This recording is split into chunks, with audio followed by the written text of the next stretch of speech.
Hello foodies, ఎంతో రుచికరమైన healthy అయిన మెంతాకు పప్పు చేద్దామండి. ఫస్ట్ స్టవ్ వెలిగించి కుక్కర్ పెట్టి 2 కట్టలు మెంతాకు, 1 కప్పు కందిపప్పు, ఒక 1 ఆనియన్, 5 టమాటోస్, 6 వెల్లుల్లి, 6 గ్రీన్ చిల్లీ, నిమ్మకాయంత చింతపండు వేయాలి. అందులోనే 1 టీ స్పూన్ సరిపడంత ధనియాల పొడి, 1/2 టీ స్పూన్ పసుపు, ఉప్పు తగినంత వేయాలి. తర్వాత 2 గ్లాసెస్ దాకా వాటర్ వేసుకొని కుక్కర్ పెట్టి ఒక 5 విజిల్స్ వచ్చేంత వరకు ఉడకనివ్వాలి.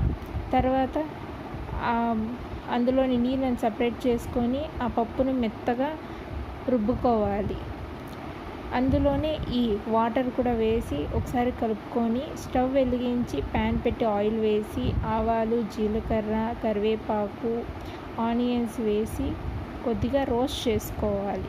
తర్వాత మనం ముందుగా రుబ్బు పెట్టుకున్న ఆ పప్పు మిశ్రమాన్ని ఇందులో వేసి బాగా ఉడికించుకోవాలి. అంతే, ఎంతో రుచికరమైన మన హెల్తీ అయిన మెంతాకు పప్పు రెడీ.